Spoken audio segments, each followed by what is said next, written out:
You guys are more than welcome to have a seat. Is everyone comfortable? Can I guys get you anything? Water or anything? Okay.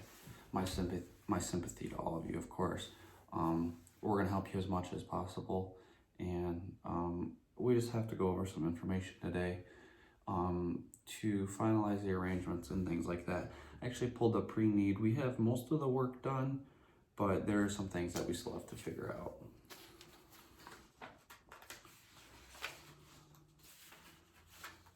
Oh, you have a question about death certificate? Yep, so we help with everything with death certificates. That's basically what most of the information of what we're going to be talking about today is to fill out the death certificate. I'll help you guys write the obituary and things like that. Yep. The funeral home will help as much as possible with insurances and stuff like that. So I just have to take some basic information from you guys. What is Ann's full name? First, middle, and last. Anne Maria Rutledge. Perfect. Date of birth. January 1 of 1920. Wow, she lived a good life, didn't she? Then she died on the 7th. Yeah, the 7th was yesterday. Yeah. Wow, 98 years, quite a life she had there. Location of death, Whispering Pines Nursing Home. That's in the city of Detroit. What's her current address? 128 First Avenue. Is that Detroit? Okay.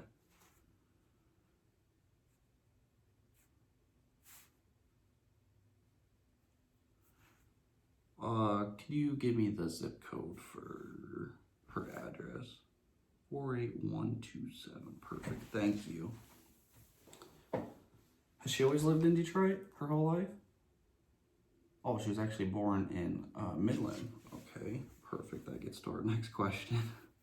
I know when I talked to you guys at the nursing home that I said there's a few things you guys needed to bring in, like a picture and social security. Do you guys have her social security number? Oh, you guys did find it. Perfect. Thank you. What was that? 001-00-0001. Perfect. I appreciate that. Hopefully I didn't have to make you guys go through too much trouble finding that, actually. What was Ann's highest level of education that she completed? Really?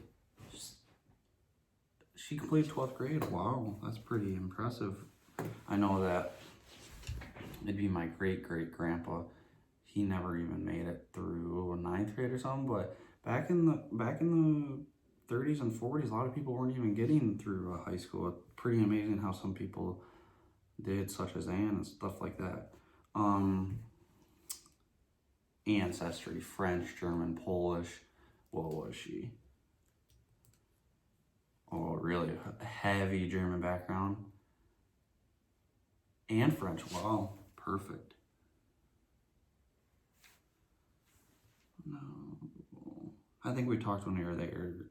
She wasn't a veteran, was she? Okay. What kind of occupation? She was a teacher. Really? Special education. Wow. I don't know. I just don't know how teachers do that.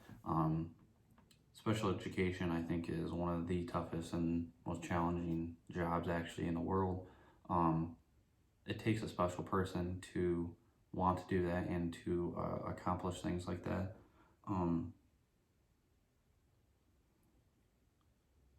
Did she, after she retired, did she help with anything more? Oh, she did. She helped with some Special Olympics. Oh, that's pretty incredible, actually.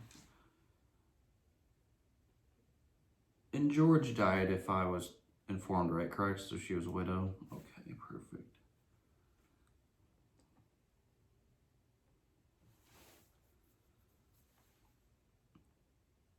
You're Lucas, right? So you're her grandson. Okay, perfect. Lucas, I'm gonna ask you some few questions. If you can't remember or don't know, um, try and do some research when you get home or something like that so we can get this on the death certificate. Do you remember her father's name? Dennis Allen Smith. Perfect. If you can remember middle names, that's great. If not, we'll figure it out. Mother's name. Karen Maria. I'll say middle name. Do you remember her maiden name? Jones. Perfect. Appreciate that. Lucas, can I get your mailing address, please? 38563 Ford Avenue in Midland, Michigan, 48623. Is that correct? Perfect. So when I pulled the pre-need, actually,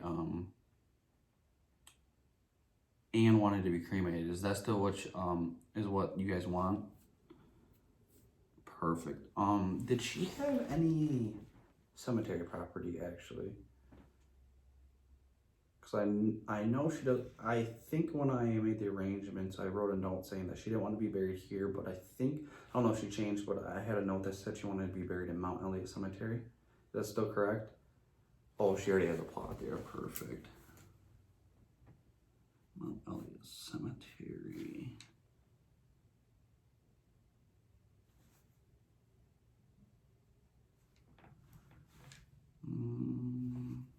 Excuse me, there's just a few things that I have to fill out here.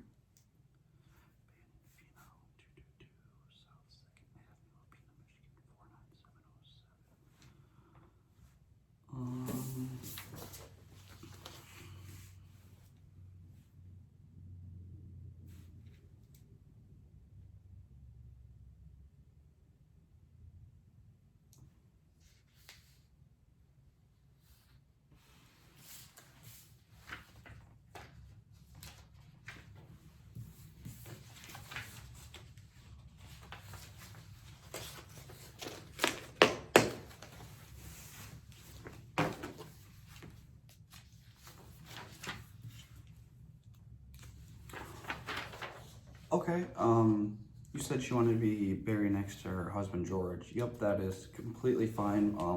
Once we get in contact with the cemetery, we'll tell them those details and they can make according plans for that.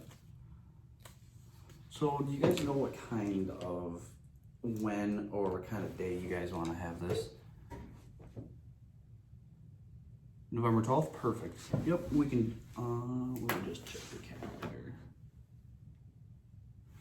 November 12th at 11? Perfect, we can do that.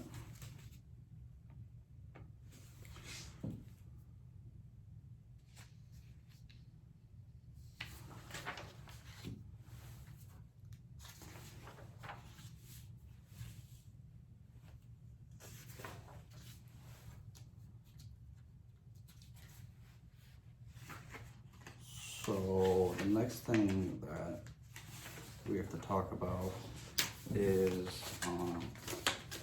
the price of everything. So here I have a statement of funeral goods and services purchase agreement, and here's our general price list for everything.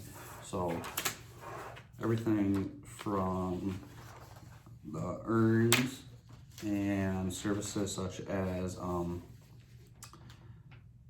immediate burial and things like that, with transportation from the nursing home down in Detroit up to Alpena for the service. So everything is stated in here price-wise, but here in front of you is what I've listed. So this direct cremation is $4,245. Then down here we have a memorial service, which is $550. If you have anything else, like if you wanted to do visitation or things like that, it's gonna be a little bit more, but I think she just wanted a memorial service at $550 there. So the $720 down here is the additional transportation from from Detroit to up to Alpena, which is $3.60 per mile. So that's about 200 miles, so that comes to 720. So that brings your total of the memorial service to $5,515 even. So there's that. I had our secretary downstairs write an obituary while we were up here talking and everything. So here's the obituary in front. It lists her name, age, where she passed away, then it talks about basically her career, her parents, how she was in how she taught special education, things like that. I know that Anne was a big crafter and loved to make things for kids that most needed during the holidays, such as Christmas and things like that. The next thing we have here is the surviving is her grandson, Hugh Lucas. She was preceded in death by her husband, George, and brother, Donald. Then right down here at the bottom, it says cremations have been handled by Van Funeral Home, and the service will be November 12, 2018. The memorials are, you wanted them to go to Alpena Public Schools, correct? Okay, perfect. The last and final thing I'm gonna need you to do is I need you to sign. Since you're the next kin and she has no children, I'm gonna need you to sign down here that is cremation authorization. So it gives us the permission to cremate the body. Up here, you're gonna have 5 check boxes to initial it. The first one is releasing the body to us. A few more are a deep description of how the cremation process is. So if you could just sign down here, that'd be great. Perfect, appreciate it. If you have any other questions, just give us a call, and we're more than happy to help you figure out things like that. If you need more death certificates or things like that, so at the courthouse here, or actually it'd be the courthouse down in Detroit, there's gonna be a service charge for the first and everyone after. But other than that, do you have any other questions? Perfect, appreciate it. My sympathy to you.